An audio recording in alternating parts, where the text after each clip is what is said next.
Hello, BookTube. A while ago, David Wiley introduced an idea called the Bookshelf Essentials, where you look at your burgeoning bookshelves and you isolate the books that you really love. The ones that, sure, it's nice to have the rest of them, but these are the ones you really love.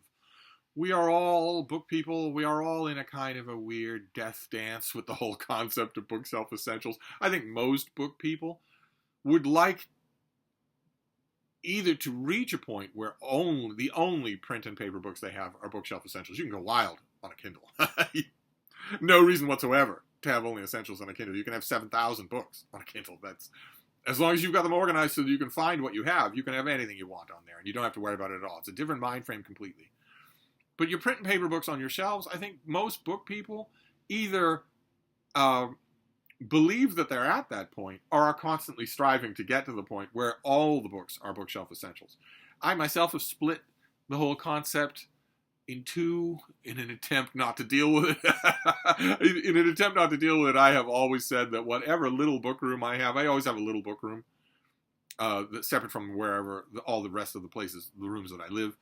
And I've always told myself everywhere that I've been in Southie or wherever that the little book room contains the essential books, the bookshelf essentials, and the rest does not. The rest are things that I really like having, but not that I can't live without, or that I don't want to live without. And that's not true. Of course, there's a significant topsoil turnover even in the little book room, but the distinction still applies. And I want to do a whole bunch of bookshelf essentials. I don't know how many David Wiley will do. I don't know how many the rest of you will do, but I want to do a whole bunch of them. And the one I want to do today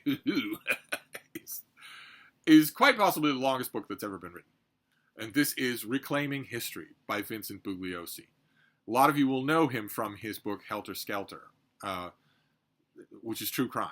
And in a real sense, this thing is also true crime. This is, let's take a look, 1,600 pages long, and it has a disc in the back that is easily another 2,000 pages of extended notes and digressions and discourses of one kind or another. So you put those two things together, if you were somehow to be able to print this book with the contents of the disc on paper, you would have a 5,000 page book. 4,000 page book would be absolutely enormous. And this is about the JFK assassination. The huge chunk of it at the beginning, which has been split off into its own book, is a meticulous second-by-second, minute-by-minute breakdown of what happened that day in Dealey Plaza. Where everybody was, exactly, and when. It's a breakdown of that day, of the facts that we know of how we can do that from when JFK landed in Texas to when his coffin was flown out. The first part of it is that. And then what Bugliosi does in the course of this book is he is a defender of the Warren Commission. Those of you who aren't up on your American history, the Warren Commission was an official government commission that was put together to examine the JFK assassination. And it did. And it sifted through a whole bunch of records and interviewed a whole bunch of people and refused to interview a whole bunch more people and came to the conclusion that the assassin Lee Harvey Oswald acted alone in killing John F. Kennedy. There was a later government commission that changed that, but the Warren Commission said that the explanation for what happened in Dealey Plaza that day is the exact kind of explanation that no one likes, which is that a nondescript loser got off the lucky shot of a millennium. That is the Warren Commission. That's how you boil down the Warren Commission, is that Lee Harvey Oswald was up on the upper floor of the Texas Book Depository. He had a very brief window of time to shoot at Kennedy with a bad rifle. He got off 3 shots, and one of them blew the president's head apart. One of them hit him, and then a second shot blew his head apart. So in the Warren Commission official sequence of events, the official explanation of events, it's possible that if that third shot had gone awry, Kennedy might have lived. He was shot. He had been shot with a rifle, but he was a minute away from a hospital. It's possible that he could have lived with the throat wound that he took, but not the third wound, the wound that you're all familiar with, that there was no surviving that. And the Warren Commission's conclusion is that unbelievable headshot, an incredibly hard thing to do that trained marksmen could not duplicate, was the lucky shot of millennium, and that's it. That explains it. Sorry. Yes, the most important person in the world was killed by a lucky shot by a loser. It's exactly the kind of explanation for an event that no one wants to accept. And right from the beginning, no one has accepted it. A large number of people have not accepted it, and that number has grown and grown and grown. If you ask now an American, you have a 1 in 7 chance of getting someone who says, yeah, I think Lee Harvey Oswald acted alone. Most Americans think it was an assassination plot of some kind or other, and there are a million different conspiracy theories for what happened instead of the Warren Commission's conclusion that Lee Harvey Oswald got off the world's luckiest shot. There are a million conspiracy theories that have sprung up over the last 60 years about what happened instead. The mob, the CIA, the FBI, ice bullets, all kinds of things. The mysterious death of witnesses, the systematic pattern of excluding witnesses from testifying to the Warren Commission, etc., etc., etc. If you know nothing about that conspiracy theory tradition, you'll certainly know Oliver Stone's movie JFK. That boils down a lot of them into one admittedly very effective fever dream of a theatrical experience. And what Bugliosi does for the bulk of this book, keep in mind, it's just the first part where he breaks down what happened that day.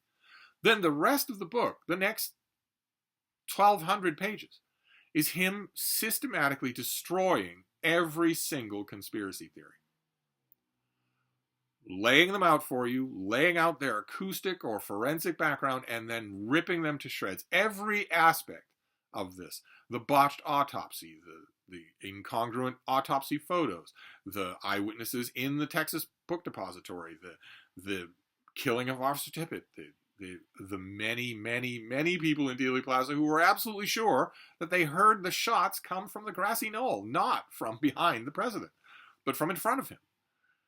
He goes at every single possible objection that anyone could raise to the Warren Commission and rips them all to pieces. With forensic skill. This guy is a courtroom lawyer. He's a very, very effective writer.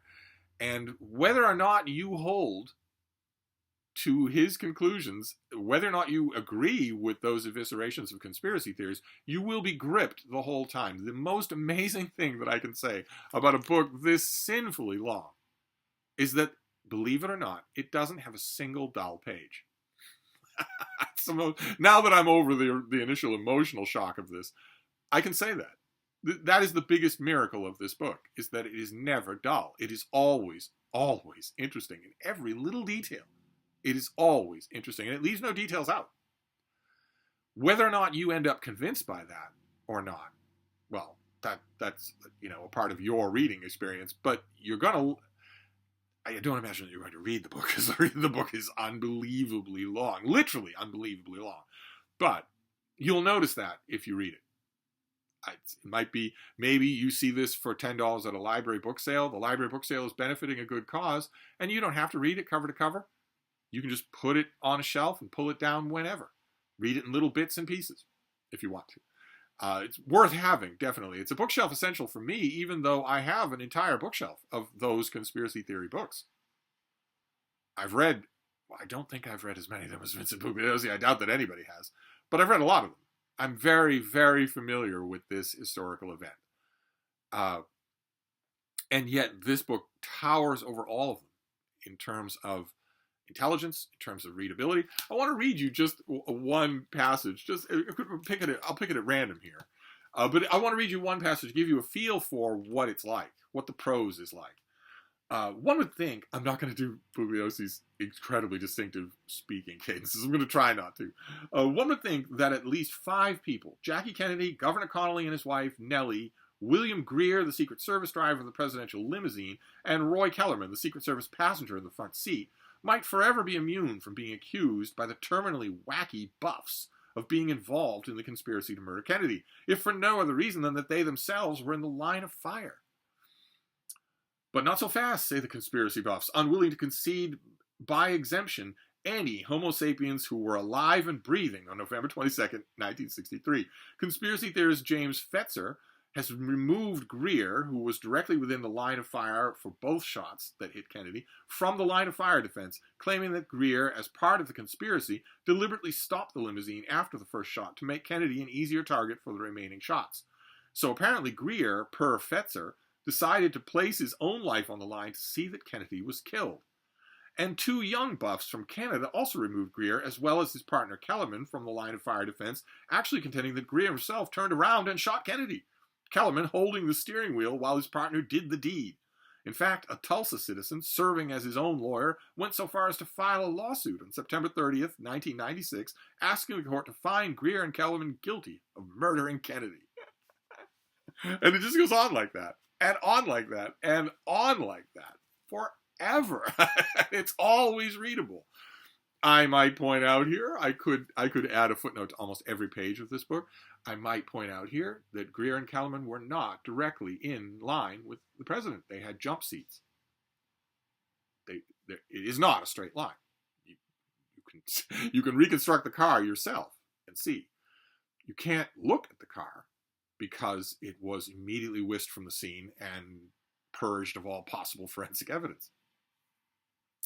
But either way, this is a book to infinitely argue with, and as big as it is and as contentious as it is definitely a bookshelf essential for me. I go back to it all the time. The gigantic outpouring of mainstream press Kennedy assassination books is dimmed a bit. It seems to me in the last 10 years, there doesn't remain much of the American public to convince.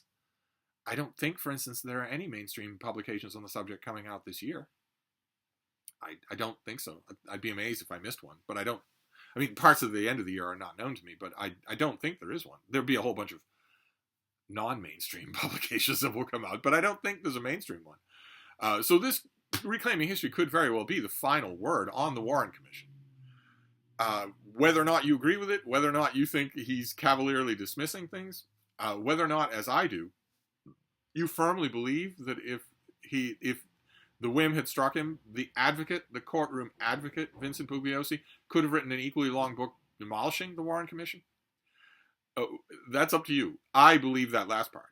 Absolutely. If Bugliosi wanted to, he himself could rip apart the things that he's holding up here. He just doesn't want to. If he had a high-powered client, and the evidence surrounding that client were the evidence of the JFK assassination, he'd have a field day. He just doesn't want to have a field day in this case. And it works. It's rhetorically extremely effective. So it counts as a bookshelf essential, even though it's a very unwieldy book. The ebook is infinitely to be preferred here. Although, the ebook doesn't, as far as I know, do much for the disc. And it also doesn't, the formatting is hell. So maybe this is a case where you want both. But anyway, there's a bookshelf essential for you and a half. I would strongly advise, if you find this hardcover for $10, $5 at your library book sale, it shows up there because people don't want it on their shelf. It's way too heavy. I would argue if you're interested in the subject, get it and see what you make of it. You might even read it from cover to cover. I found it a hypnotic reading experience, but I'm a little bit invested in the subject, so maybe you wouldn't. But that's a bookshelf essential for me. I would say ordinarily that my next bookshelf essential will be a shorter book, but it has to be. There aren't any longer books. so I'll pick something shorter next time, and I will see you then. Thank you, BookTube.